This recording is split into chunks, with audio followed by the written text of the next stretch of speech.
Quando a Operação Condor começa a ser desmontada, à medida que os países vão findando os regimes militares e vão se redemocratizando, aí a Operação Condor ela vai sendo desmontada? Tem um marco do desmonte, assim como tem um marco da construção dessa Operação Condor?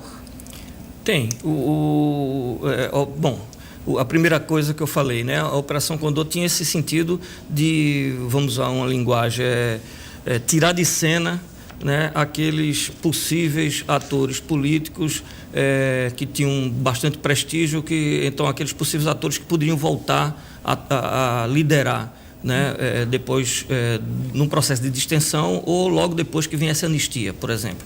Então, eliminar esses quadros, além de setores da esquerda, né? A gente tem que lembrar, não fiz referência aqui, mas em 1977, praticamente todo o comitê central do Partido Comunista foi Davi Capistrano, por exemplo, praticamente todo mundo foi eliminado, né? Aqueles quadros que eram os principais quadros do possível Comitê Central. Vítima da Operação Condor, porque ele foi capturado na fronteira do Brasil. Exatamente. É um dos que merece ser investigados como vítima da Operação Condor.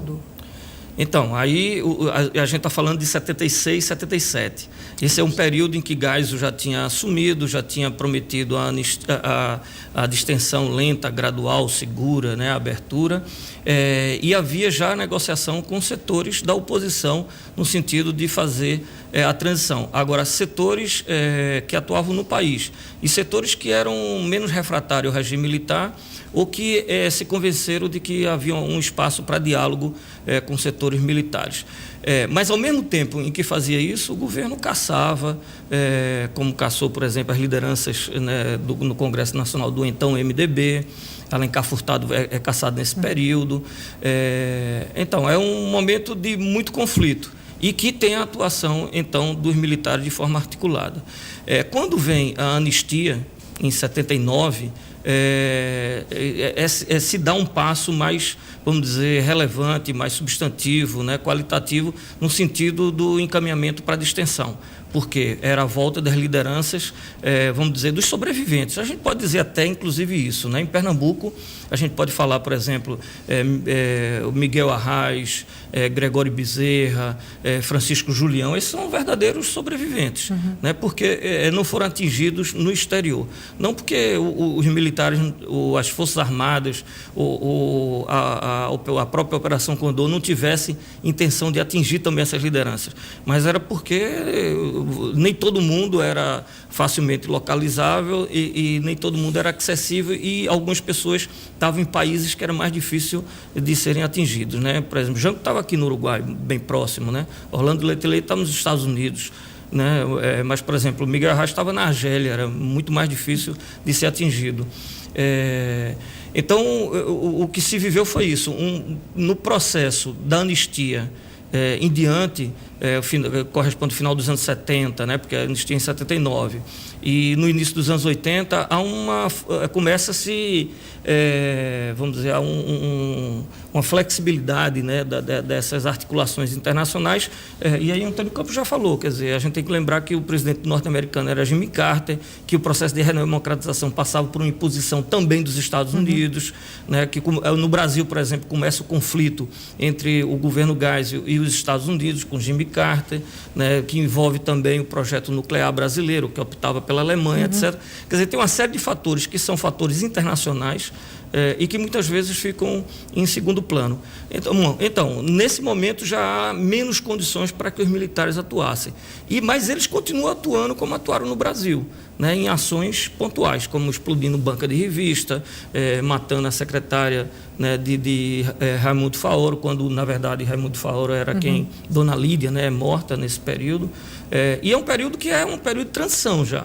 Né? Mas mesmo assim você vive esse conflito, né? A linha dura das Forças Armadas atuando diretamente porque perde um espaço para atuar nos subterrâneos. Então, pontualmente começa a atuar.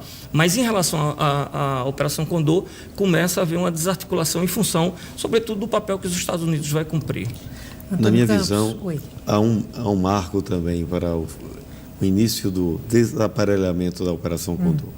No dia 21 de setembro de 76, morre em Washington Orlando Letelier, ex-ministro de Salvador Allende e uma grande liderança política, quando uma bomba explodiu em seu carro.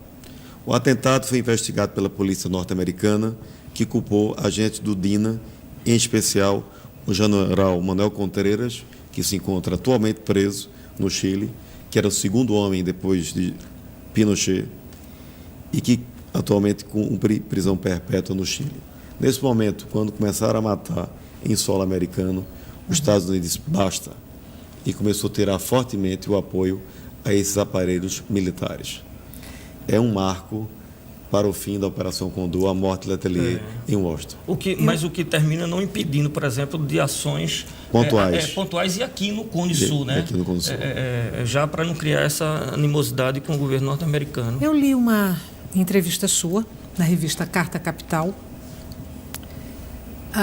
e você, nessa entrevista, falava que o governador Miguel Arraes, seu avô, era um dos alvos da Operação Condor e que ele teria escapado da morte por 3 vezes, quer dizer, por 3 vezes a Operação Condor teria planejado o assassinato do governador Miguel Arraes. Uma delas foi chegando na França, e Arraes chegava na França num momento, não por avião, mas por carro, para evitar a fronteira com a França e a possibilidade de ser retido na França. E ao chegar na França, ele tinha um encontro com um grupo da América Latina que queria falar com ele, e foi pouco checado esse grupo, e no caminho desse encontro ele foi pego pelo serviço secreto da Argélia na França e disse: Arraes, hoje você ia ser morto. O pessoal de Fleury estava aí, queriam lhe matar. Arraes era um homem muito comedido no falar. Ele não chegou a dizer isso, por exemplo, no seu depoimento na comissão que investigou a morte de Jango, presidida por Miro Teixeira, no Congresso Nacional. Mas ali ele se ateve mais à questão das circunstâncias, porque interessaria a morte de JK, Juscelino Kubitschek, Jango e mesmo Carlos Lacerda, membros da Frente Ampla e que lutavam pela redemocratização e que estavam dentro do critério da morte da Operação Condor. E ele nem afirma que a Operação Condor matou Jango, JK ou Carlos Lacerda, mas diz que os 3 estavam dentro do critério e eram possíveis vítimas da Operação Condor.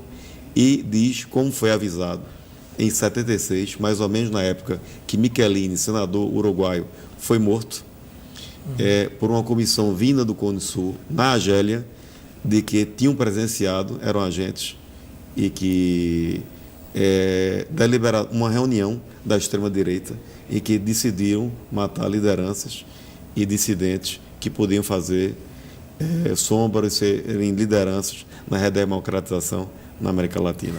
E ele chegou a avisar algumas lideranças, como Leonel Brizola e outros mais. Isso está no depoimento dele na comissão presidida por Miro Teixeira no Congresso Nacional. O próprio Jango ele chegou a comunicar, né, que Jango era um dos alvos da Operação Condor. Você está escrevendo um livro sobre Miguel Arraes.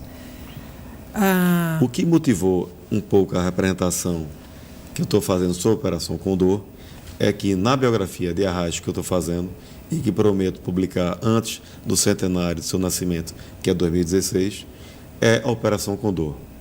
E como estava estudando várias questões da vida dele, e ele é a Operação Condor, é que me despertou essa questão da relevância da Operação Condor para mostrar as ditaduras entrelaçadas e o jogo internacional de poder, que despertou esse interesse em colocar a Operação Condor na Comissão da Verdade. Esses episódios são relatados no seu livro, então? Em relação a Arraes, sim. Sim. Bom, eu queria voltar agora um pouquinho para a Comissão da Verdade. Entre as críticas que são feitas à Comissão da Verdade está a do número de integrantes da comissão, que são 7 integrantes e que, portanto, seria um número muito pequeno para acompanhar, para investigar um período histórico tão dilatado e com episódios aí nervosos, importantes, enfim.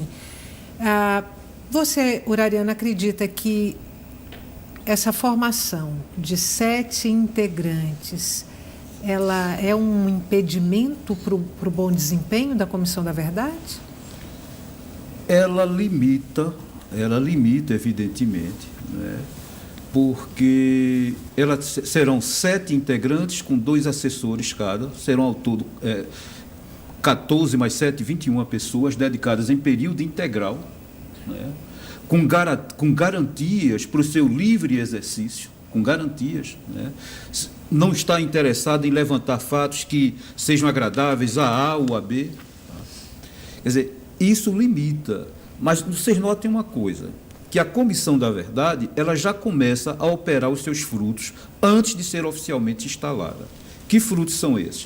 O primeiro deles é o seguinte, é a instalação de comissões da verdade nas cidades e estados brasileiros da Federação, do quais Pernambuco, se o espírito não me engano, foi o primeiro estado da Federação a instalar uma comissão da verdade. Primeiro.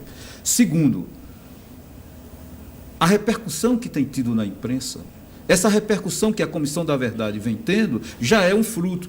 Quando você vê, por exemplo, uma jornalista conservadora, como Miriam Leitão, fazer um bom programa sobre Comissão da Verdade, entrevistando um ex-comandante militar, né?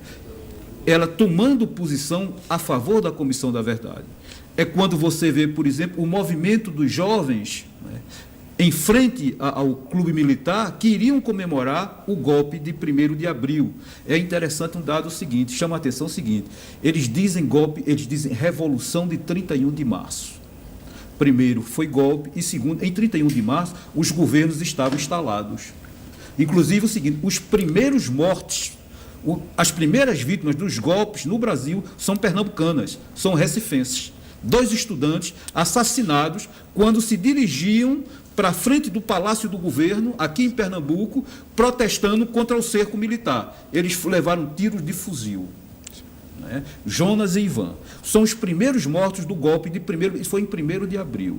Então, primeiro, eles combatem, eles fizeram um golpe não só com armas, como também com palavras e com ideologia. Que ideologia é essa? Na medida em que impuseram ao país um clima de terror tamanho, em que redefiniram as coisas. Então, de repente, todo patriota que se opunha à ditadura militar era terrorista. E eles vêm dizer o seguinte, que os terroristas eram o pessoal que botava bomba em aeroporto, era o pessoal que assaltava banco, mas esquece que entre os terroristas estavam o padre Henrique, assassinado aqui no Recife, né? Estava o próprio Dom Helder Câmara, que eles não puderam assassinar, mas fizeram um cerco em cima de Dom Helder Câmara. Não tiveram coragem. Não tiveram. Né? Eu lembro que eu via Dom Helder Câmara andando sozinho pelo centro do Recife, ele e a batina, somente, e mais ninguém. Mas ele era uma figura internacional. Era o segundo brasileiro mais conhecido no mundo. O primeiro era Pelé, o segundo era ele. Né? Então, eles fizeram um cerco a Dom Helder Câmara e o clima de terror que se criou neste país, a juventude nem imagina o que era. Havia, por exemplo, você estava no ônibus, existiam certas palavras que você não dizia, porque palavras significavam que eram senhas. Por exemplo, o curso de Sociologia, o pessoal da repressão já dizia o seguinte, que só ia fazer Sociologia quem era comunista. O cinema de arte, que era o grande cinema Coliseu, né? Houve um coronel do Exército que ia ali, disse para assistir Bergman, Antonioni, só ia quem fosse viado e comunista. Era assim que eles classificavam, né? A cultura e a arte. Então, houve a música popular brasileira absolutamente censurada. Deixa eu lhe interromper. Dois. Eu preciso fazer um intervalo. É mais um intervalo curto. A gente volta daqui a pouquinho para continuar essa conversa sobre a Operação Condor e a Comissão da Verdade. Você pode participar do nosso programa pelo e-mail opiniãotvu@gmail.com, pelo telefone 34236836 ou então pelo Twitter @opiniãope.